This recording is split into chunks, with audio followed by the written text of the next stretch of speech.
بسم اللہ الرحمن الرحیم۔ سورۃ الصافات کے دو رکوع جو ہیں وہ مکمل ہو چکے، یہاں سے تیسرا رکوع شروع ہوتا ہے۔ یہاں سے آگے انبیاء کرام کا تذکرہ جو ہے وہ شروع ہوتا ہے۔ سب سے پہلے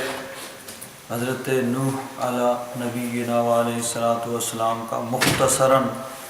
تذکرہ جو ہے وہ ہے۔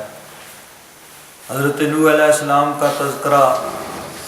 قرآن پاک میں متعدد مقامات پہ ہے،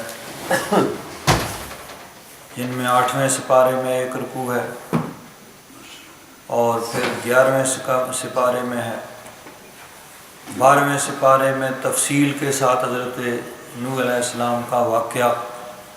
آپ کا کشتی بنانا، کشتی کا پانی پہ چلنا، اور اس درمیان بیٹے کا کشتی میں بیٹھنے سے انکار کرنا اور غرق ہو جانا۔ تو اور بھی متعدد مقامات پہ، اور آگے چل کے 29ویں سپارے میں 2 رکوع کی ایک صورت ہے، سورہ نوح، اس میں حضرت نوح علیہ السلام کا تذکرہ ہے۔ یہاں پہ مختصراً تذکرہ ہے، وَلَقَدْ نَادَانَا، بے شک ہمیں پکارا، نوح علیہ السلام نے، فَلَنِعْمَ الْمُجِيبُونَ، پس ہم بہت اچھے جواب دینے والے ہیں، یعنی ان کی پکار کو، ان کی التجا کو قبول کرنے والے۔ کہ حضرت نوح علیہ السلام نے لمبا عرصہ تبلیغ کی، اس وقت عمریں بھی بہت زیادہ ہوا کرتی تھیں، تو حضرت نوح علیہ السلام نے 950 سال تک تبلیغ کی۔ اس کا ذکر قرآن پاک میں پیچھے گزر چکا ہے کہ حضرت نوح علیہ السلام سورہ عنکبوت کا دوسرا رکوع شروع ہوتا ہے، وَلَقَدْ أَرْسَلْنَا نُوحًا إِلَىٰ قَوْمِهِ، ہم نے بھیجا نوح علیہ السلام کو ان کی قوم کی طرف، فَلَبِثَ فِيهِمْ أَلْفَ سَنَةٍ إِلَّا 50 عَامًا، تو آپ ان میں 1000 برس ٹھہرے مگر 50، 1000 سے 50 منفی کیے گئے، استثناء ہوا، تو یعنی 950 سال تک آپ تبلیغ کرتے رہے، اور 80 یا 82 افراد جو ہیں وہ اس عرصہ میں مسلمان ہوئے، باقی ساری کی ساری قوم جو ہے وہ منکر، کافر اور مخالف، مشرک رہی۔ تو بالآخر حضرت نوح علیہ السلام نے اللہ تبارک و تعالیٰ کی بارگاہ میں التجا کی، جس کا ذکر کہ سورہ نوح میں آئے گا کہ حضرت نوح علیہ السلام نے پھر اللہ تعالیٰ کی بارگاہ میں دعا کی، رب لا تذر علی الارض من الکافرین دیارا، کہ اے مولا کریم زمین پر کوئی کافر زندہ نہ چھوڑ، انک ان تذرہم یضلوا عبادک، اگر تو ان کو چھوڑے گا تو تیرے بندوں کو گمراہ کریں گے، ولا یلدوا الا فاجرا کفارا، ان کے گھر میں بھی جو پیدا ہوگا وہ فاجر اور کافر ہی ہوگا، بدکار ہی ہوگا، کافر ہی ہوگا۔ تو حضرت نوح علیہ السلام نے 950 سال تبلیغ کی، اور پھر اللہ تبارک و تعالیٰ کی بارگاہ میں یہ دعا کی۔ اللہ تبارک و تعالیٰ فرماتا ہے، فَلَنِعْمَ الْمُجِيبُونَ، ہم دعا کو سب سے بہتر قبول فرمانے والے ہیں۔ وَنَجَّيْنَاهُ وَأَهْلَهُ، ہم نے انہیں نجات دی، انہیں بچا لیا اور ان کے اہل کو، من الکرب العظیم، بہت بڑی مصیبت سے، بہت بڑی تکلیف سے۔ اہل سے مراد ماننے والے، اہل کا لفظ جو ہے وہ لوگ جو کسی کے ماننے والے، کسی کی جماعت میں شامل ہوں، کسی کے حلقہ میں شامل ہوں، وہ اہل۔ تو اہل سے مراد وہ لوگ جو حضرت نوح علیہ السلام پر ایمان لائے تھے۔ اب آپ کی ایک بیوی وہ ایمان نہیں لائی تھی، وہ اہل میں شامل نہیں ہے۔ ایک بیٹا آپ کا وہ نافرمان ہوا، اس نے نہیں مانا، وہ بھی اہل میں شامل نہیں ہے۔ اور باقی لوگ جو ایمان لائے، چاہے ان کا نسبی رشتہ کوئی بھی نہ ہو، وہ سب اہل میں شامل ہیں کہ آپ کے اہل کو بچا لیا گیا، اور بچے وہی لوگ جو ایمان لائے تھے۔ کشتی بنانے کا اللہ تبارک و تعالیٰ نے حکم دیا، حضرت نوح علیہ السلام نے کشتی بنائی، اور پھر اس کشتی کے اندر وہ لوگ ایمان والے حضرت نوح علیہ السلام کے ساتھ سوار ہوئے، اور پھر بہت بڑا طوفان آیا، اور اس طوفان کے اندر وہ ساری کی ساری قوم جو ہے وہ غرق ہو گئی۔ صرف حضرت نوح علیہ السلام اور آپ پر ایمان لانے والے وہی لوگ جو ہیں وہ بچے۔ وَجَعَلْنَا ذُرِّيَّتَهُ هُمُ الْبَاقِينَ، اور آپ کی ذریت، آپ کی اولاد کو ہی ہم نے، یعنی وہی باقی ہوئے، ان کو باقی رہنے والا ہم نے بنایا، یعنی باقی سب لوگ مر گئے، کافر سب ہلاک ہو گئے۔ حضرت نوح علیہ السلام اور آپ کے ساتھ جو لوگ کشتی میں سوار تھے انہی کی اولاد آگے چلی، اسی لیے حضرت نوح علیہ السلام کو آدم ثانی بھی کہا جاتا ہے کہ حضرت آدم علیہ السلام سے انسانوں کا سلسلہ چلا۔ حضرت نوح علیہ السلام کے زمانے میں باقی سب کافر، باقی سب لوگ ہلاک ہو گئے، صرف آپ اور آپ کے ماننے والے بچے، آگے پھر ان کی اولاد چلی، تو اس اعتبار سے حضرت نوح علیہ السلام کو آدم ثانی کہا جاتا ہے۔ وَتَرَكْنَا عَلَيْهِ فِي الْآخِرِينَ، ہم نے آپ کا ذکر خیر پیچھے آنے والوں میں باقی رکھا، کہ بعد میں آنے والے سب مسلمان لوگ آپ کو خراج عقیدت پیش کرتے ہیں، آپ کی عقیدت دل کے اندر رکھتے ہیں، محبت رکھتے ہیں، تو حضرت نوح علیہ السلام کا ذکر خیر بعد میں آنے والوں میں باقی رکھا۔ سلام علی نوح فی العالمین، سلام ہو نوح علیہ السلام پر عالمین میں۔ انا کذالک نجزی المحسنین، ہم نیک بندوں کو ایسے ہی جزا دیتے ہیں، احسان کرنے والے، نیکی کرنے والے، ان کو ہم ایسے ہی جزا دیتے ہیں۔ انہ من عبادنا المؤمنین، بے شک وہ ہمارے مومن بندوں میں سے تھے۔ ثم اغرقنا الآخرین، پھر جو باقی بچے سب کو ہم نے غرق کر دیا، ہلاک کر دیا۔ حضرت نوح علیہ السلام اور آپ کے متبعین، آپ کے ماننے والے، وہ تو بچ گئے، اور باقی سب لوگ جو ہیں وہ ہلاک کر دیے گئے۔ تو یہاں بڑا مختصر تذکرہ حضرت نوح علیہ السلام کا یہ چھوٹی چھوٹی 8 آیات کے اندر ہوا، باقی دیگر جگہوں پہ اس کی تفصیل موجود ہے، خاص طور پر 12ویں سپارے میں اور 29ویں سپارے میں سورہ نوح میں زیادہ تفصیل کے ساتھ تذکرہ ہے۔ آگے حضرت ابراہیم علیہ السلام کا تذکرہ شروع ہوتا ہے، وَإِنَّ مِن شِيعَتِهِ لَإِبْرَاهِيمَ، بے شک انہی کے گروہ میں سے تھے حضرت ابراہیم علیہ السلام۔ شیعتن گروہ، اور شیعت ہی ان کے گروہ سے، یعنی انبیاء کرام کے گروہ سے، اور انبیاء کرام کے طریقے پر، تو تمام انبیاء کرام کا طریقہ ایک ہی ہے، تمام انبیاء کرام کے بنیادی عقائد وہی ہیں، ایک ہی ہیں۔ اللہ تبارک و تعالیٰ نے سب کو توحید کی تبلیغ کے لیے بھیجا، سب نے آ کے اللہ تبارک و تعالیٰ کی وحدانیت کی تبلیغ کی، کہ کہ اللہ تبارک و تعالی وحدہ لا شریک ہے، وہی عبادت کے لائق ہے، اسی کی عبادت کرو۔ اس کے علاوہ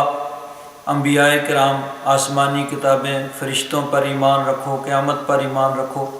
تو ایک ہی یعنی شریعت کے اندر، عبادات کے اندر تھوڑا بہت اختلاف ہے، لیکن بنیادی عقائد اور بنیادی تبلیغ سب انبیاء کرام کی ایک ہی ہے۔ تو حضرت ابراہیم علیہ السلام فرمایا کہ وہ بھی انہی کے گروہ میں سے تھے۔ یہاں بعض لوگ کہتے ہیں کہ دیکھو حضرت ابراہیم علیہ السلام کے متعلق اللہ تبارک و تعالیٰ نے فرمایا وَإِنَّ مِن شِيعَتِهِ لَإِبْرَاهِيمَ، ان کے شیعہ میں سے حضرت ابراہیم علیہ السلام بھی تھے، صرف لفظ کو۔ تو اگر صرف لفظ کو دیکھا جائے تو قرآن پاک میں یہ لفظ اور مقامات پر بھی گزرا ہے۔ اگر صرف لفظوں کو ہی دیکھا جائے تو قرآن پاک میں ایک جگہ آتا ہے ان الذین فرقوا دینہم وکانوا شیعا، وہ جنہوں نے اپنے دین کو ٹکڑے ٹکڑے کر دیا اور شیعے بن گئے۔ اگر لفظوں کو ہی دیکھا جائے تو پھر یہ آیت اس سے پہلے گزر چکی ہے، اس کو کیوں نہ لفظی ترجمہ کیا جائے۔ ان الذین فرقوا دینہم، یہ سورہ الانعام کا آخری رکوع ہے۔ ان الذین فرقوا دینہم وکانوا شیعا لست منہم فی شیء، جنہوں نے دین کو ٹکڑے ٹکڑے کر دیا اور شیعے بن گئے، اللہ تعالیٰ نے فرمایا لست منہم شیء، محبوب آپ کا ان کے ساتھ کوئی تعلق نہیں، نہ ان کا آپ کے ساتھ تعلق ہے۔ انما امرہم الی اللہ، ان کا معاملہ اللہ کے سپرد ہے۔ ثم ینبئہم بما کانوا یفعلون، جب رب کی بارگاہ میں حاضر ہوں گے پھر اللہ تبارک و تعالیٰ ان کو خبر دے گا۔ تو یہ اس کے ساتھ یہ آیت بھی پھر دیکھنی چاہیے۔ اسی طرح دیکھیے اور مقامات پر بھی اس کا تذکرہ ہے۔ تو یہاں مراد ہے گروہ،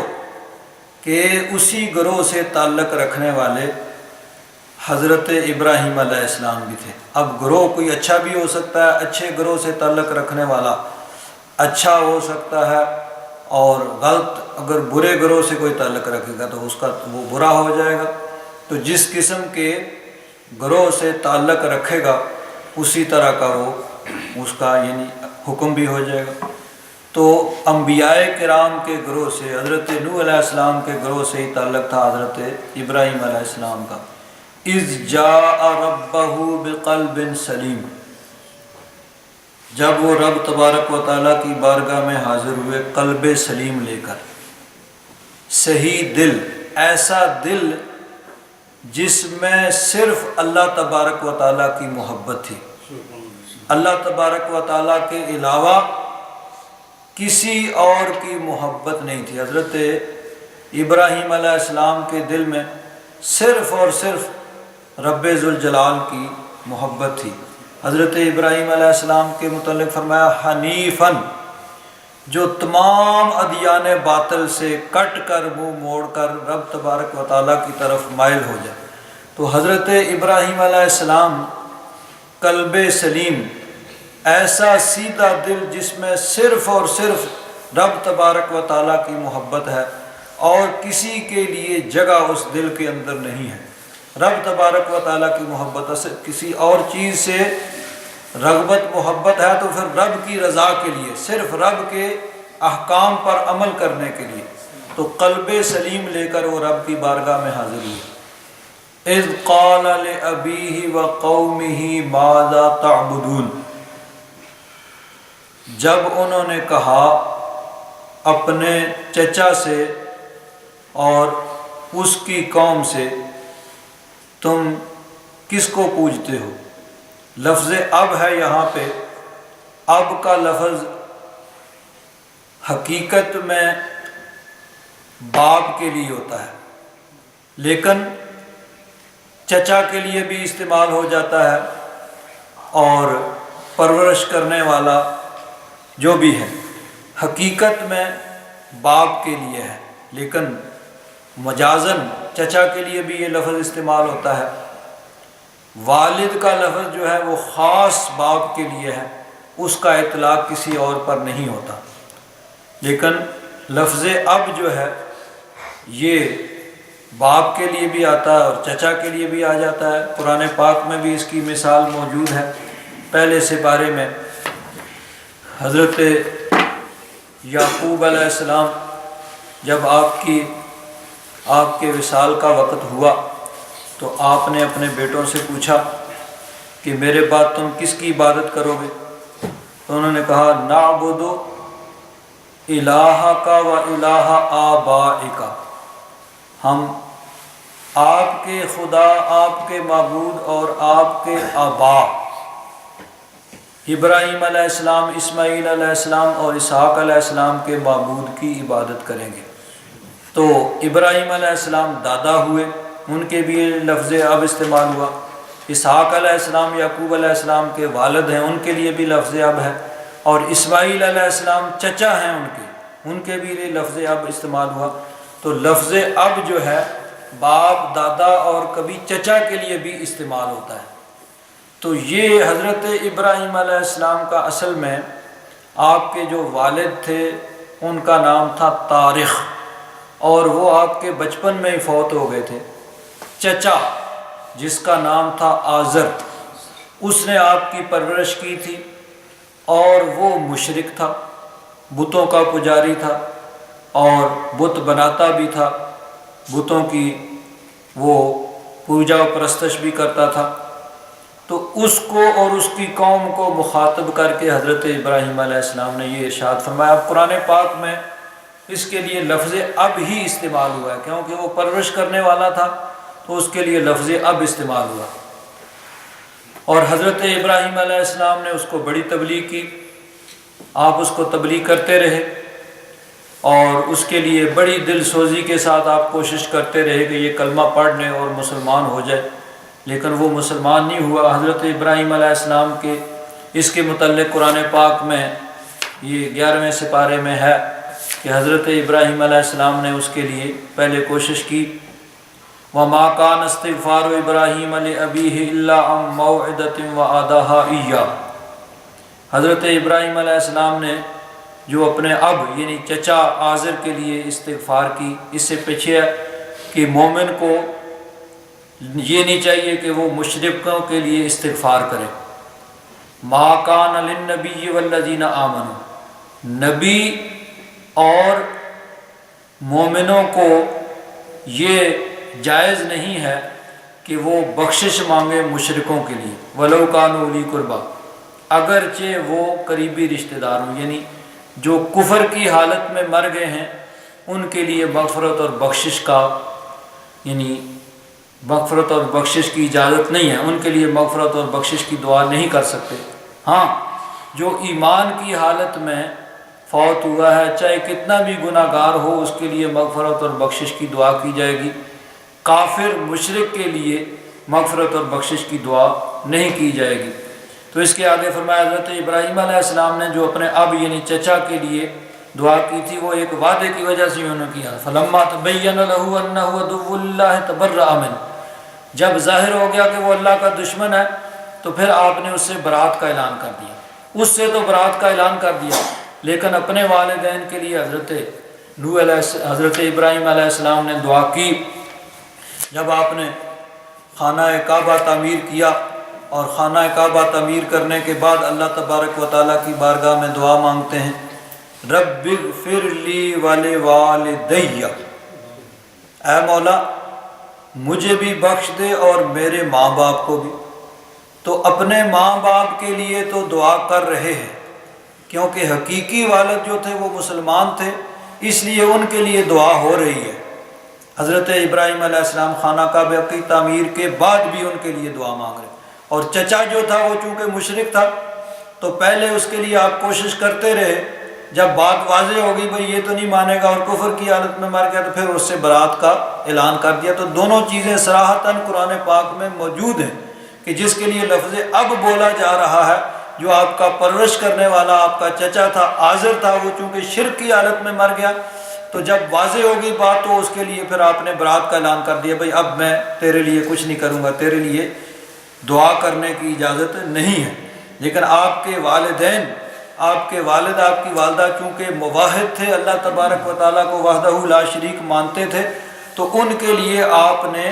خانہ کعبہ کی تعمیر کے بعد بھی ان کی بخشش کے لیے، مغفرت کی، بلندی درجات کے لیے اللہ تبارک و تعالیٰ کی بارگاہ میں دعا کی، ربنا اغفر لی ولوالدی وللمؤمنین یوم یقوم الحساب۔ تو یہاں جو لفظ اب ہے اس سے مراد آپ کا چچا ہے جو کہ مشرک تھا، تو اس کو اور اس کی قوم کو آپ نے ارشاد فرمایا ماذا تعبدون، کس چیز کی پوجا و پرستش میں تم پڑے ہوئے ہو، افکن آلہتن دون اللہ تریدون، کیا جھوٹے معبود، جھوٹے الہ، جھوٹے خدا اللہ کو چھوڑ کر تم ان کو چاہتے ہو، ان کی پوجا و پرستش کرتے ہو، ان کی عبادت میں لگے ہوئے ہو۔ فما ظنکم برب العالمین، کیا گمان ہے تمہارا رب العالمین کے بارے میں، یعنی تم رب العالمین کو چھوڑ کر ان بتوں کی پوجا و پرستش کرتے ہو جن کو تم نے اپنے ہاتھوں سے تراشا ہے، بنایا ہے، لکڑی کا، پتھر کا، سونے کا، چاندی کا، لوہے کا بت بنا کے ان کی پوجا و پرستش میں لگے ہوئے ہو۔ تو حضرت ابراہیم علیہ السلام نے اپنی قوم کو تبلیغ کی، اپنی قوم کے سامنے دین اسلام کو، دین توحید کو پیش کیا۔ اب بات جو ہے ساری قوم میں پھیل گئی کہ ایک نوجوان وہ قوم کے عقائد کا حامل نہیں ہے، قوم کے عقائد کچھ اور ہیں اور اس کا عقیدہ کچھ اور ہے، وہ بتوں کے خلاف بات کرتا ہے اور بتوں کی پوجا و پرستش سے روکتا ہے۔ حضرت ابراہیم علیہ السلام تو پوری دل سوزی کے ساتھ، پوری محنت کے ساتھ، کوشش کے ساتھ، ہمت کے ساتھ اس بات میں لگے ہوئے ہیں کہ ان کو بتوں کی پوجا سے روک کر اللہ تبارک و تعالیٰ کی عبادت پر ابھارا جائے، کہ یہ بتوں کو چھوڑ دیں اور اللہ تبارک و تعالیٰ کی عبادت کریں اور اللہ تبارک و تعالیٰ کو وحدہ لا شریک مانیں۔ اب وہ لوگ اپنے پروگرام میں تھے کہ کسی طریقے سے حضرت ابراہیم علیہ السلام کو اپنے عقائد کا حامل بنا لیں، اپنا ہم نوا بنا لیں اور اپنا عقیدہ اور اپنا جو ہے نظریہ وہ حضرت ابراہیم علیہ السلام کے ذہن میں ڈال دیں اور توحید کا پرچار کرنا آپ چھوڑ دیں اور توحید کی تبلیغ چھوڑ دیں اور انہی کی طرح بتوں کی پوجا شروع کر دیں۔ تو ایک دن قوم کا میلے کا دن تھا، ان کا تہوار تھا، کوئی فیسٹ ہوتا تھا ان کا، جس کے لیے وہ شہر سے باہر سب لوگ چلے جاتے، اور وہاں پہ ظاہر بات ہے کہ جس طرح کفار کے تہوار ہوتے ہیں وہاں ناچ ہوتا ہے، گانا ہوتا ہے، وہاں شرابیں چلتی ہیں، کوئی اچھا کام تو ہوتا نہیں ہے۔ فرق ہے مسلمانوں اور غیر مسلموں کے تہوار میں، کہ مسلمانوں کا تہوار اس میں اللہ تبارک و تعالیٰ کی عبادت ہوتی ہے، اللہ تبارک و تعالیٰ کا ذکر ہوتا ہے، واعظ و نصیحت ہوتی ہے وہاں، اور کافروں کے تہوار میں وہاں پہ یہی بے حیائی کے اور برائی کے کام ہوتے ہیں۔ اب دیکھیے مسلمانوں کا تہوار ہے عید، تو عید کے دن ایک ایکسٹرا نماز پڑھنے کا حکم ہے، باقی دنوں میں ہم 5 پڑھتے ہیں، عید کے دن عید کی نماز پڑھنے کا بھی حکم ہے، چھٹی نماز آ گئی۔ تو یہ فرق ہے مسلمانوں اور غیر مسلموں کے تہوار میں۔ اب ہماری بدقسمتی یہ ہے کہ آج مسلمانوں کے بھی جو تہوار عام طور پر ہیں وہ بھی غیر مسلموں کی طرح ہو گئے ہیں۔ جس طرح اب شادی نکاح کو دیکھ لیجئے کہ شادی نکاح یہ ایک سنت ہے اور نبی کریم صلی اللہ علیہ وسلم کی اس سنت کو سنت کے مطابق ہونا چاہیے، لیکن ہمارے ہاں یہ سمجھا جاتا ہے کہ جب تک وہاں ناچ نہ ہو، گانا نہ ہو، وہاں بے حیائی نہ ہو، عورتیں بے پردہ نہ پھریں اور مرد عورتیں مل کے وہاں نہ ناچیں، اس وقت تک وہ شادی مکمل ہی نہیں ہوتی ہے۔ تو یہ ایک یعنی تصور مسلمانوں کے اندر غلط آ گیا ہے کہ ان کے تہوار بھی کافروں جیسے ہو گئے، کافروں کی تمام رسمیں ان کو پورا کرنا گویا کہ اس طرح سمجھا جاتا ہے کہ اگر یہ رسمیں پوری نہ ہوئی تو پتہ نہیں کیا آسمان گر جائے گا یا زمین پھٹ جائے گی، کیا ہو جائے گا یہ اگر کافروں کی رسمیں پوری نہ ہوئی۔ تو یہ یعنی مسلمانوں کے اندر کافروں کا یہ سب، اور خاص طور پر ہمارے پاکستانی کلچر میں ہندوؤں کی وہ رسمیں جو ہیں وہ کچھ پہلے سے چلی آ رہی ہیں، کچھ آج کے میڈیا کی وجہ سے وہ جو دیکھا جاتا ہے کہ ہندوؤں کے ان رسوم جو ہوتی ہیں ان کو پورا کرنا ضروری سمجھا جاتا ہے۔ تو مسلمانوں اور غیر مسلموں کے تہوار میں فرق ہوتا ہے کہ مسلمانوں کا ہر تہوار، ہر کام اللہ تبارک و تعالیٰ اور اس کے رسول کے حکم کے تابع ہوتا ہے، اس سے سرے منہ آگے پیچھے نہیں ہو سکتا۔ اور غیر مسلم جو ہیں وہ کسی قانون کے، کسی شریعت کے پابند نہیں ہیں، وہ اپنی طبیعت کے تابع ہیں، جو طبیعت چاہے گی، جو دل چاہے گا وہ کریں گے۔ ہم مسلمان جو ہیں وہ شریعت کے تابع ہیں، شریعت کی حد کے اندر رہ کے ہم کر سکتے ہیں، اس سے باہر جو ہے وہ ہم نہیں جا سکتے اور نہیں جانا چاہیے۔ تو ان کا ایک تہوار کا دن تھا، اس میں ان کا طریقہ یہ ہوتا کہ صبح صبح وہ اچھے اچھے کھانے پکاتے، حلوہ مٹھائی وغیرہ، اور اس کو لے کے جا کے وہ بت خانے میں بتوں کے آگے رکھ دیتے اور خود شہر سے باہر چلے جاتے۔ سارا دن وہ کھیل کود میں، لہو و لہب میں، جو بھی ان کے طریقے تھے اس کے مطابق وہ مشغول رہتے۔ شام کو واپس آتے اور وہ کھانے اٹھا کے لے آتے اور سمجھتے کہ یہ بڑے متبرک ہو گئے ہیں، یہ بتوں کے آگے پڑے رہے ہیں۔ دن بھر ان کو مکھیاں کھاتی رہتی اور وہ متبرک ہو جاتے، اور شام کو وہ آ کے اٹھا کے لے آتے، بھئی اب یہ بڑے متبرک ہو گئے۔ یہ ان کا طریقہ تھا۔ انہوں نے حضرت ابراہیم علیہ السلام سے کہا بھئی کل ہمارا وہ فنکشن ہو رہا ہے، تم بھی ہمارے ساتھ چلو، تم بتوں کے خلاف بات چیت کرتے ہو، چلو ہم تمہیں اپنا فیسٹ، اپنا تہوار وہ دکھائیں۔ حضرت ابراہیم علیہ السلام جانا نہیں چاہتے تھے، آپ کا کچھ اور پروگرام تھا، آپ تو موقع کی تلاش میں تھے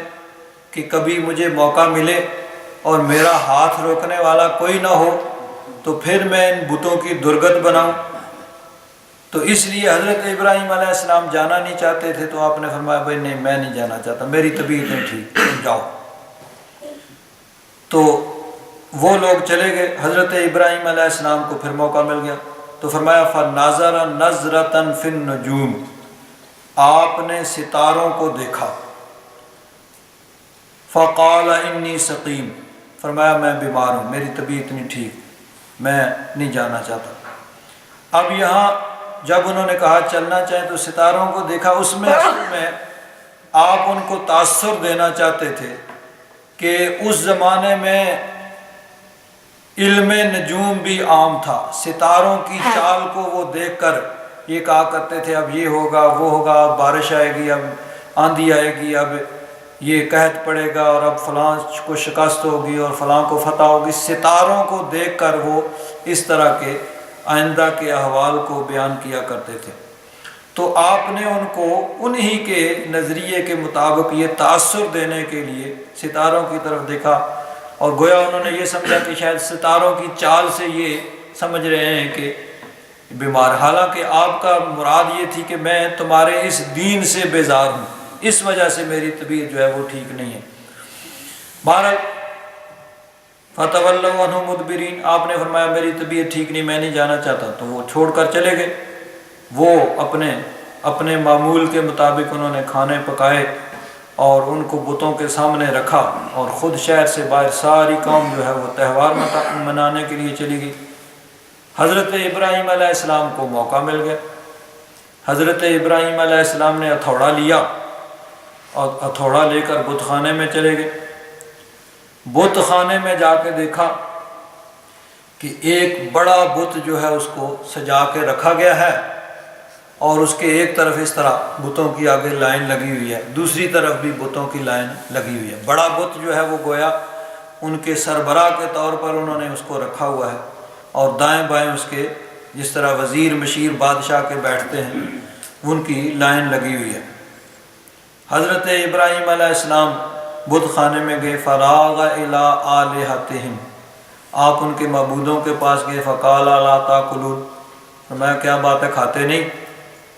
اب بت جو ہیں ان بیچاروں پتھر کے بتوں نے کیا سننا تھا، صرف یہ نہیں، ان کی تذلیل کے لیے، ان کو ذلیل اور خوار کرنے کے لیے ان کی بے بسی کو ظاہر کرنے کے لیے فرمایا کیا بات ہے کھاتے نہیں، تمہارے سامنے انہوں نے اتنے اچھے کھانے رکھے ہیں تم کھاتے نہیں، ما لکم لا تنطقون، کیا ہو گیا تم بولتے نہیں؟ انہوں نے کیا کھانا تھا اور کیا بولنا تھا؟ فراغ علیہم ضربا بالیمین، آپ نے پھر ان کو توڑنا پھوڑنا شروع کر دیا، دائیں ہاتھ سے مارنا، یمین دایاں، ضرباً مارنا، یعنی ان کی توڑ پھوڑ شروع کر دی۔ کس طرح کہ کسی کا ہاتھ توڑ دیا، کسی کی ٹانگ توڑ دی، کسی کا کان نہیں، کسی کی ناک نہیں، کسی کی آنکھیں پھوڑ دی، کسی کی گردن ہی توڑ دی۔ تو سب جتنے بت وہ تھے چھوٹے چھوٹے ان سب کو توڑ پھوڑ دیا، لیکن بڑا جو تھا اس کو کچھ نہیں کیا، اس کو چھوڑ دیا، اور جو ہتھوڑا تھا وہ اس کے کندھے پہ رکھا اور چپکے سے حضرت ابراہیم علیہ السلام جو ہے وہ باہر آ گئے۔ اب شام کو قوم واپس آئی،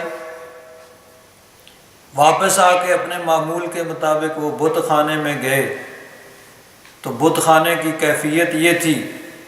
کہ بندوں کو خداؤں پہ ترس آ رہا تھا۔ وہ جن کی پوجا و پرستش کرتے تھے، جن کو خدا مانتے تھے، جن کو معبود مانتے تھے، ان کی حالت دیکھ کے ان پہ ترس آ رہا تھا کہ یہ کیا ہو گیا۔ یہاں جو ہے یہ مختصر ہے، 17ویں سپارے میں ہم نے اس کو تفصیل کے ساتھ پڑھا ہے اس واقعہ کو، کہ حضرت ابراہیم علیہ السلام آپ نے فجعلہم جزازا سورہ انبیاء میں، کہ حضرت ابراہیم علیہ السلام نے ان کو چورا کر دیا، ٹکڑے ٹکڑے کر دیا، الا کبیر لہم، مگر جو بڑا تھا اس کو چھوڑ دیا، لعلہم الیہ یرجعون، تاکہ آ کے وہ اس کی طرف رجوع کریں۔ جب وہ واپس آئے، قالوا من فعل ھذا بآلہتنا انہ لمن الظالمین،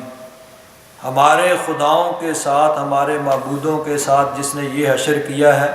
وہ یقیناً بڑا ظالم ہے۔ انہوں نے کہا انہ لمن الظالمین، وہ ظالموں میں سے۔ قالوا سمعنا فتى یذکرہم یقال لہ ابراہیم، انہی میں سے کچھ لوگ بولے کہ باقی تو ساری قوم بڑی عقیدت مند ہے، ایک نوجوان ہے، ایک لڑکا ہے، فتن نوجوان، ایک کاکا ہے، یذکرہم جو ان کا دوسرے رنگ میں ذکر کیا کرتا ہے، ان کے خلاف وہ بولتا ہے، یقال لہ ابراہیم، اس کو ابراہیم کہا جاتا ہے، وہ ہے ان کا مخالف، وہ اس طرح کی باتیں کیا کرتا ہے، باقی ساری قوم تو جو ہے وہ بڑی عقیدت مند ہے۔ قالوا فاتوا بہ علی اعین الناس لعلہم یشہدون، کہنے لگے اس کو سب کے سامنے لاؤ تاکہ بات چیت ہو، اسے پوچھ گچھ ہو۔ حضرت ابراہیم علیہ السلام کو بلایا گیا، قالوا اانت فعلت ھذا بآلہتنا یا ابراہیم، اے ابراہیم کیا تو نے یہ کیا ہے؟ یہ جو کچھ تو دیکھ رہا ہے تو نے ایسے کیا ہے؟ قال بل فعلہ، حضرت ابراہیم علیہ السلام نے فرمایا بھائی جس نے بھی کیا ہے وہ تو ہو گیا، کبیرہم ھذا فاسألوہم ان کانوا ینطقون، یہ بڑا جو موجود ہے جس کے کندھے پہ وہ تھوڑا رکھا ہوا ہے، اس سے پوچھ لو، پوچھو بھائی کس نے کیا ہے۔ بڑی سیدھی سی بات ہے کہ وہ آلہ قتل بھی موجود ہے، تو جس کے پاس آلہ قتل برآمد ہوگا وہی قاتل ہوگا، تو اس کے سامنے اس کے کندھے پہ وہ ہتھوڑا پڑا ہوا ہے تو اسی نے توڑا پھوڑا ہوگا۔ فرجعوا الی انفسہم فقالوا انکم انتم الظالمون، ایک دفعہ تو شرمندہ ہوئے بڑے اور کہنے لگے بھائی غلط تو تم ہی ہو۔ ثم نکسوا علی رؤوسہم، پھر بڑی شرمندگی کے ساتھ کہنے لگے لقد علمت ما هؤلاء ينطقون، ابراہیم تمہیں تو پتہ ہے یہ بچارے بول ہی نہیں سکتے، شرمندگی کے ساتھ کہنے لگے۔ حضرت ابراہیم علیہ السلام نے فرمایا افتعبدون من دون اللہ ما لا ينفعکم شیئا ولا یضرکم، کیا تم ان بتوں کو پوجتے ہو جو نہ تمہیں کوئی فائدہ پہنچا سکتے ہیں نہ نقصان پہنچا سکتے ہیں؟ اف لکم ولما تعبدون من دون اللہ، تف ہے تم پر بھی اور تمہارے ان جھوٹے معبودوں پر، افلا تعقلون، کیا تمہیں عقل نہیں ہے؟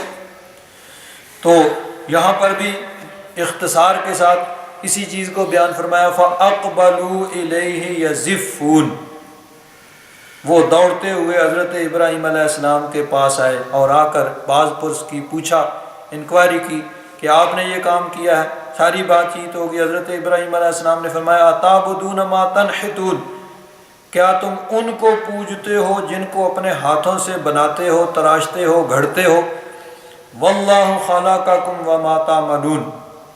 اللہ تبارک و تعالیٰ نے تمہیں بھی پیدا کیا ہے اور جو کچھ تم کرتے ہو، یا یہ جو سب اللہ تبارک و تعالیٰ کی مخلوق ہیں۔ پتھروں کو بھی اللہ تبارک و تعالیٰ نے ہی بنایا ہے جن سے تراش کر تم ان بتوں کو بناتے ہو اور ان کو پوجا و پرستش کرتے ہو۔ قوم جو ہے وہ لاجواب ہو گئی، ان کے پاس کوئی اس کا جواب نہیں تھا، لیکن اب سب نے یہی فیصلہ کیا کہ قالوا ابنوا له بنیانا فالقوه فی الجحیم۔ بات بادشاہ وقت نمرود تک پہنچی، نمرود کے پاس بھی بات چیت ہوئی،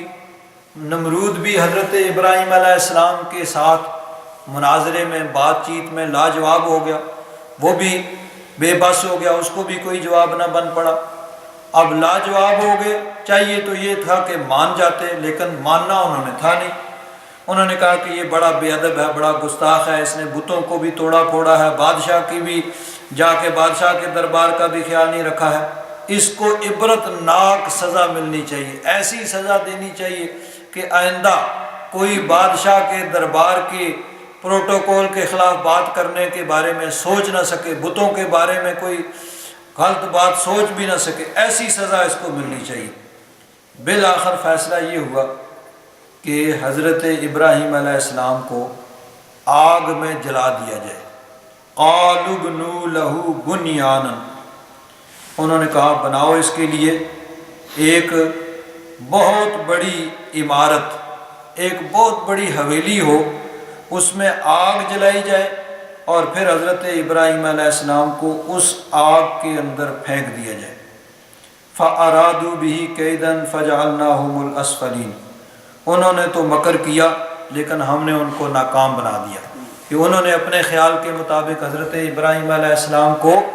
چلانے کی کوشش کی، لیکن ہم نے ان کو ذلیل و خوار کیا اور ان کو رسوا کیا اور ان کو ناکام بنا دیا۔ اب بادشاہ کا حکم کہ حضرت ابراہیم علیہ السلام کو آگ میں جلایا جائے، چنانچہ انہوں نے ایک بہت بڑی حویلی بنائی اور بادشاہ نے یہ حکم جاری کر دیا کہ میری سلطنت کا ہر باشندہ ایک مقرر مقدار میں لکڑیاں جنگل سے کاٹ کے لا کے اس چار دیواری کے اندر ڈالے۔ اب سب لوگ جو ہیں وہ مذہبی جوش و جذبے کے پیش نظر اور بادشاہ کے حکم کے پیش نظر لکڑیاں کاٹ کاٹ کے اس بہت بڑی حویلی کے اندر لا کے ڈال رہے ہیں۔ جب مقررہ مقدار میں لکڑیاں جمع ہو گئیں تو اب ان لکڑیوں کو آگ لگا دی گئی۔ لکڑیوں کو جو آگ لگائی گئی تو بہت بڑا الاؤ جو ہے وہ جلا، اتنا اونچا اس کا اونچے آگ کے شعلے ہیں کہ اوپر سے اگر کوئی پرندہ اڑتا ہوا آ جاتا تو اس کے پر جل جاتے اور وہ بھی اس آگ میں گر جاتا اور جل جاتا۔ اب حضرت ابراہیم علیہ السلام کو اس آگ میں پھینکنے کا موقع آ گیا۔ اب سوچ رہے ہیں بھائی پھینکیں کیسے؟ جو بھی حضرت ابراہیم علیہ السلام کو پھینکنے کے لیے جائے گا دور سے اتنے اس کی تپش ہے کہ وہ جل مرے گا خود ہی، تو کس طرح پھینکا جائے؟ حضرت ابراہیم علیہ السلام کو انہوں نے باندھا ہوا ہے اور پھینکنے کی تیاری ہے، لیکن پھینکا کیسے جائے؟ اب شیطان آ گیا ایک بزرگ کی شکل میں، اس نے ان کو من جنیک بنانے کا طریقہ بتایا۔ من جنیک ایک پرانے زمانے میں ایک چیز ہوتی تھی جس کے اندر پتھر ڈال کے اس کو دور سے گھمایا جاتا تھا اور دور سے وہ پتھر پھینکا جاتا تھا، جس طرح آج کے زمانے میں توپ ہے، توپ بھی اب پرانی ہوگی، راکٹ لانچر وغیرہ، یا جس طرح میزائل دور سے داغے جاتے ہیں، اس طرح وہ منجنیک ہوتی تھی، اس کے اندر بڑا سا پتھر ڈال کے دور سے اس کو دشمن پہ پھینکا جاتا۔ تو سب سے پہلے وہ ابلیس نے، شیطان نے ان لوگوں کو وہ بنانے کا طریقہ بتایا، بھائی اس طرح اس پہ تم بنا کے اس کو دور سے آگ میں پھینک سکتے ہو۔ انہوں نے اس کو بنایا، حضرت ابراہیم علیہ السلام کو اس آگ میں ڈالنے کے لیے انہوں نے باندھا ہوا ہے۔ عالم بالا میں ہلچل مچ گئی۔ فرشتے اللہ تبارک و تعالیٰ کی بارگاہ میں عرض کرتے ہیں کہ مولا کریم، ایک ابراہیم علیہ السلام ہی آج دنیا کے اندر تیرے موحد، تیری توحید کا پرچار کرنے والے ہیں، آج ان کو بھی آگ میں ڈالا جا رہا ہے، تو کیا ہم حضرت ابراہیم علیہ السلام کے پاس جا کے ان کو اپنی امداد کی پیشکش کریں؟ اللہ تبارک و تعالیٰ نے فرمایا جاؤ، اگر وہ تمہاری مدد قبول کرتے ہیں تو جاؤ ان کے پاس۔ ایک فرشتہ آ گیا، اس نے کہا حضرت ابراہیم علیہ السلام سے کہ اللہ تبارک و تعالیٰ نے مجھے بارشوں پر، بادلوں پر مقرر کیا ہوا ہے،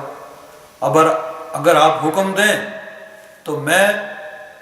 بادل برسا کے یہ ساری آگ بجھا دوں جس کے اندر یہ آپ کو ڈالنے کی تیاری کر رہے ہیں۔ آپ نے فرمایا اما الیک فلا، تم سے کوئی حاجت نہیں ہے، علمہ بحالی حسبی من سوالی، میرا رب میرے حال کو بہتر جانتا ہے، تجھ سے کوئی حاجت نہیں ہے۔ وہ فرشتہ چلا گیا۔ دوسرا فرشتہ آ گیا، اس نے عرض کیا کہ اللہ تعالیٰ نے مجھے ہواؤں پر مقرر کیا ہے، اگر آپ حکم دیں تو میں ہوا کے ذریعے ساری آگ کو اڑا کے سمندر میں جا کے پھینکوں، مزید آپ حکم دیں تو سمندر میں پھینکنے کی بجائے اسی آگ کو ان جلانے والوں کے گھروں پہ جا کے ڈالوں، یہ خود اسی آگ میں جل مرے۔ حضرت ابراہیم علیہ السلام فرماتے ہیں اما الیک فلا، تجھ سے کوئی حاجت نہیں ہے۔ وہ بھی چلا گیا۔ اب انہوں نے حضرت ابراہیم علیہ السلام کو آگ کی طرف پھینکا دور سے۔ حضرت ابراہیم علیہ السلام آگ کی طرف جا رہے ہیں کہ حضرت جبریل امین آتے ہیں، تمام فرشتوں کے سردار۔ انہوں نے رب تبارک و تعالیٰ کی بارگاہ میں عرض کیا کہ مولا، ابراہیم علیہ السلام نے باقی فرشتوں کی مدد کو تو رد کر دیا ہے، قبول نہیں فرمایا، مجھے اگر اجازت ہو تو میں جاؤں۔ اللہ تبارک و تعالیٰ نے فرمایا جبریل تم جاؤ، اگر تمہاری مدد قبول کرتے ہیں تو تم جا کے مدد کرو۔ حضرت جبریل امین آتے ہیں اور اپنی مدد کی پیشکش کرتے ہیں۔ حضرت ابراہیم فرماتے ہیں اما الیک فلا، وہ کہتے ہیں رب کی بارگاہ میں عرض کرو۔ حضرت ابراہیم فرماتے ہیں علمہ بحالی حسبی من سوالی، میرے رب کا علم میرے حال کو مجھ سے زیادہ جانتا ہے، اگر میرا رب اسی پہ راضی ہے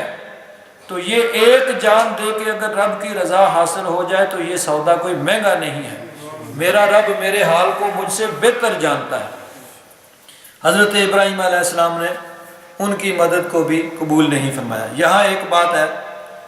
کہ یہ راضی بے رضا کا سب سے اعلیٰ مقام ہے جو حضرت ابراہیم علیہ السلام نے حاصل کیا، کہ رب کی ہمارے لیے کیا حکم ہے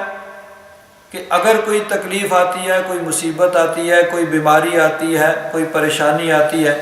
تو اس تکلیف، مصیبت، پریشانی، بیماری کو دور کرنے کے لیے جتنے بھی جائز اسباب ہمیں مل جائیں ان سب کو بروئے کار لاتے ہوئے اس تکلیف کو، اس مصیبت کو، اس پریشانی کو، اس بیماری کو دور کرنے کی کوشش کی جائے۔ جو بھی جائز اسباب، جس طرح دنیا میں علاج ہے، معالجہ ہے، اسی طرح دم درود ہے اور دعا کرتے ہیں، یہ ساری چیزیں ہمارے لیے یہی حکم ہے کہ جو تکلیف مصیبت آئے اس کو دور کرنے کے لیے جو جائز ذرائع ہیں ان کو استعمال کیا جائے اور اس تکلیف اور مصیبت کو دور کرنے کی کوشش کی جائے۔ لیکن اگر پھر بھی وہ تکلیف، مصیبت، بیماری دور نہیں ہوتی ہے تو پھر صبر کیا جائے، بے صبری کا مظاہرہ نہ کیا جائے، اس طرح کی باتیں نہ کی جائیں جس میں اللہ تبارک و تعالیٰ کا شکوہ و شکایت اور ناشکری اور اس طرح کے کلمات جو اللہ تبارک و تعالیٰ کی شان کے لائق نہیں، اس طرح کی بات نہ کی جائے بلکہ صبر کیا جائے۔ جہاں تک ممکن ہو سکے جو بھی جائز اسباب ہیں ان کو بروئے کار لاتے ہوئے، جائز سورسز کو یعنی اپناتے ہوئے آدمی اس تکلیف، مصیبت، بیماری، پریشانی کو دور کرنے کی کوشش کرے۔ لیکن یہ راضی بے رضا کا وہ مقام ہے جو انبیاء کرام کے ہی لائق ہے کہ فرشتے مدد کی پیشکش کر لیں لیکن فرماتے ہیں نہیں، تمہاری مدد کی ضرورت نہیں ہے۔ کہتے ہیں کہ رب سے عرض کرو، فرماتے ہیں میرا رب میرے حال کو مجھ سے بہتر جانتا ہے، اگر رب کی رضا اسی میں ہے تو ہم اس کی رضا حاصل کرنے کے لیے اپنی جان کا نذرانہ پیش کرنے کے لیے بھی تیار ہیں۔ اب حضرت ابراہیم علیہ السلام آگ کی طرف جا رہے ہیں، ادھر سے رب ذوالجلال کا حکم آ جاتا ہے آگ کو۔ اللہ تعالیٰ ارشاد فرماتا ہے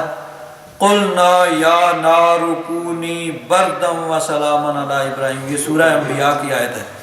یہاں پہ مختصر ہے، ادھر تفصیل ہے سورہ انبیاء میں۔ تو فرمایا ہم نے حکم دیا اے آگ کونی بردن، ہو جا ٹھنڈی۔ اب صرف اگر اتنا حکم ہوتا تو آگ ٹھنڈی ہونے یعنی زیادہ ٹھنڈی ہو جاتی، تو ٹھنڈک جو ہے وہ بھی ایک حد تک قابل برداشت ہوتی ہے۔ اگر ایک حد سے زیادہ ٹھنڈک ہو تو وہ بھی نقصان دہ ہوتی ہے۔ اور یہاں تو یہ بات جو ہے وہ بڑی اچھی طرح سمجھ آ سکتی ہے کہ ٹھنڈک جہاں گرم علاقے ہیں وہاں گرمی بہت زیادہ ہوتی ہے، تو وہاں وہ بات آسانی سے سمجھ آتی ہے، بھئی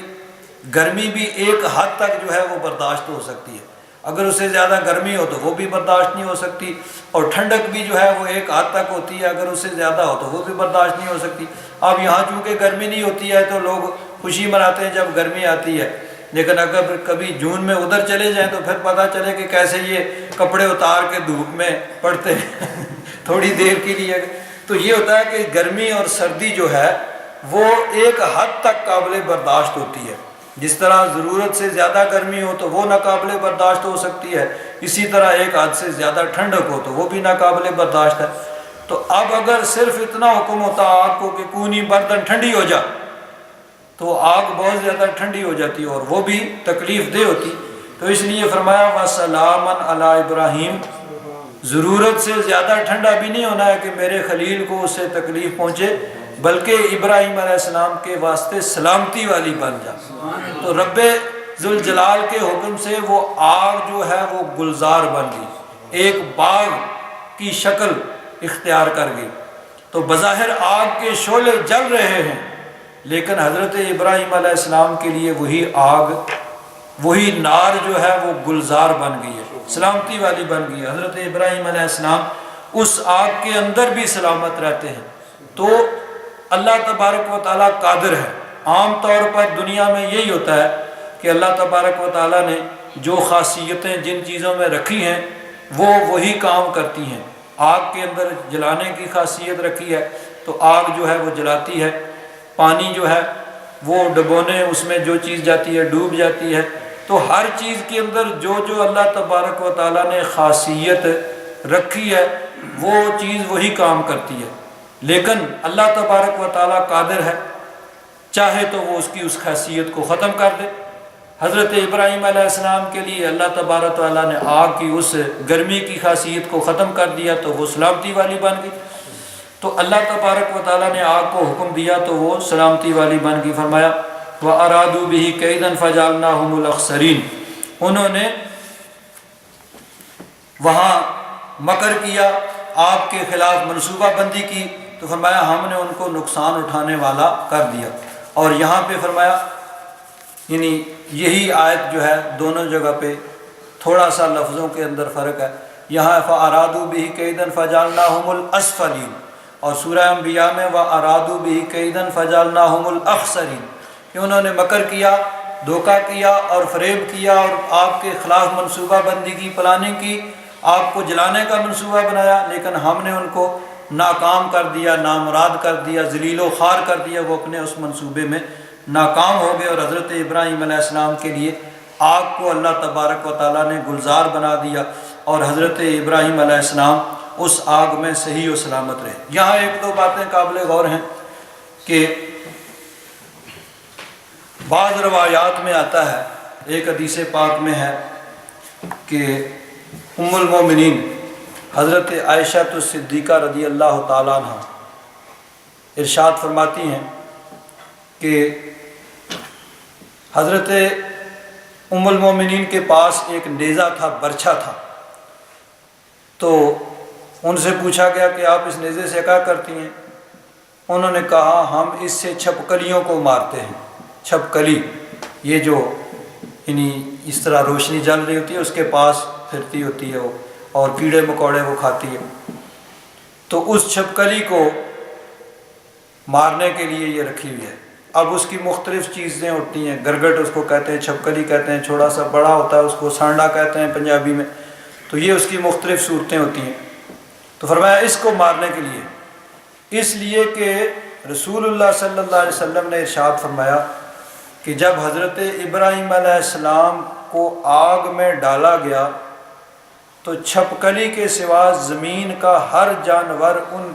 کی آگ کو بجھانے کی کوشش کر رہا تھا، اور چھپکلی پھونک مار کر اس آگ کو بھڑکا رہی تھی۔ تو رسول اللہ صلی اللہ علیہ وسلم نے ہم کو اس کے قتل کا حکم دیا۔ یہ جو چھپکلی ہے یہ مختلف یعنی حدیث جو ہے یہ سنن نسائی، ابن ماجہ، مسند احمد اور بہت سی کتابوں میں کہ یہ پھونکے مار رہی ہے۔ اب دیکھیے یہاں اتنی بڑی وہ آگ ہے کہ اب کسی کی پھونک سے اس نے کیا زیادہ ہونا ہے،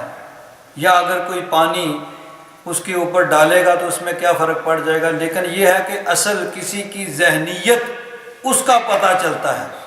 کہ باقی سب تو اس کو بجھانے کی کوشش کر رہے ہیں اور یہ اس کو جلانے کی کوشش کر رہا ہے۔ تو نہ کسی کے بجھانے سے وہ بجھ سکتی تھی، نہ کسی کے جلانے سے جل سکتی تھی، لیکن یہ پتہ چل جاتا ہے کہ کون کس ذہن کا مالک ہے۔ اسی طرح دیکھیے یہ بھی روایت ملتی ہے کہ جب حضرت یوسف علیہ السلام کو مصر کے بازار میں بیچا جا رہا ہے تو بڑے بڑے امیر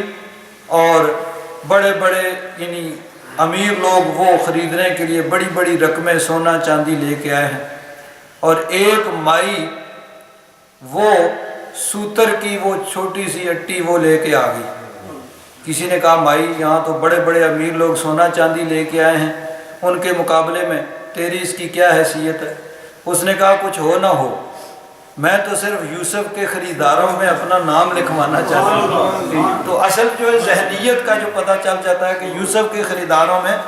میرا نام بھی آ جائے، تو نہ کسی کے بجھانے سے وہ بجھ سکتی تھی اور نہ کسی کے جلانے سے وہ اور جل سکتی تھی، لیکن یہ ہے کہ یہ پتہ چل جاتا ہے کہ کس کے دل میں محبت ہے اور کس کے دل میں نفرت ہے۔ اسی طرح دیکھیے نبی کریم صلی اللہ علیہ وسلم کو اللہ تبارک و تعالیٰ نے اتنا بلند مقام عطا فرمایا ہے کہ ہم ساری زندگی اگر تعریف کرتے رہیں تو ہماری تعریف کی کیا حیثیت ہے۔ حضور کو اللہ تبارک و تعالیٰ نے بہت بلند مقام عطا فرمایا ہے، اور اگر کوئی ساری عمر حضور نبی کریم صلی اللہ علیہ وسلم کی معاذ اللہ ثم معاذ اللہ بے ادبی کرے گا، حضور کی شان کو گھٹانے کی کوشش کرے گا، تو حضور کی شان گھٹے گی نہیں، لیکن یہ ہے کہ یہ پتہ چل جائے گا کہ کون حضور کی شان کو ماننے والا ہے اور کون انکار کرنے والا ہے۔ نہ کسی کے بڑھانے سے وہ بڑھ جائے گی، نہ کسی کے کم ہونے سے وہ کم ہو جائے گی۔ ہاں اس آدمی کا پتہ چل جائے گا کہ اس کے دل میں کتنی محبت ہے یا کتنی نفرت ہے۔ اگر حضور کی شان سن کر کوئی خوش ہوگا تو یہ اس بات کی دلیل ہوگی کہ اس کے دل میں حضور کی محبت ہے، اور اگر کسی کے سامنے حضور کی تعریف کی جائے تو اس کے ماتھے پہ شکن پڑ جائے تو یہ پتہ چلے گا کہ اس کے دل کے اندر عداوت اور نفرت ہے۔ باقی وہاں نہ تو کوئی حضرت حسان بن ثابت نے جو ارشاد فرمایا ما ام مدحت محمدا بمقالتی لیکن مدحت مقالتی بمحمدی، کہ حضور کی تعریف کر کے حضور کی شان میں شعر کہہ کے میں نے حضور کی شان کو کوئی بڑھا نہیں دیا ہے، ہاں حضور کی تعریف کر کے میں نے اپنے شعروں کو وہ لاجواب کر دیا ہے کہ میرے شعر قیامت تک جو ہے وہ باقی رہیں گے۔ اور ایک اور چیز یہاں پہ، نبی کریم صلی اللہ علیہ وسلم جب غزوہ تبوک سے واپس آئے تو حضور کے چچا حضرت عباس رضی اللہ تعالیٰ عنہ انہوں نے عرض کیا حضور میں نے آپ کی نعت کے چند اشعار لکھے ہیں، میں وہ چاہتا ہوں کہ آپ کے سامنے پیش کروں۔ تو حضرت عباس حضور کی نعت کے وہ اشعار پیش کرتے ہیں، اور اس کے اندر ایک شعر ہے وَرَتَّ نَارَ الْخَلِيلِ مُسْتَطِرًا، یا رسول اللہ آپ بھی حضرت ابراہیم علیہ السلام کے ساتھ اس آگ میں داخل ہوئے تھے، وہ جو نمرود نے آگ جلوائی تھی جس میں حضرت ابراہیم علیہ السلام کو پھینکا گیا تھا، آپ بھی اس میں وارد ہوئے تھے۔ کس طرح؟ فی صلبہ انت، حضرت ابراہیم علیہ السلام کی صلب میں آپ کا نور پاک موجود تھا۔ کیف یحترق، اب حضرت ابراہیم علیہ السلام کیسے جل سکتے تھے جب آپ کا نور ان کی صلب میں موجود ہے؟ تو اسی لیے حضرت ابراہیم علیہ السلام پر وہ آگ جو ہے وہ گلزار بن گئی تھی، ان کے لیے ایک باغ کی حیثیت اس نے اختیار کر لی تھی۔ تو گویا حضرت عباس یہ کہتے ہیں کہ جو نار نمرود جو گلزار بن گئی اور سلامتی والی بن گئی،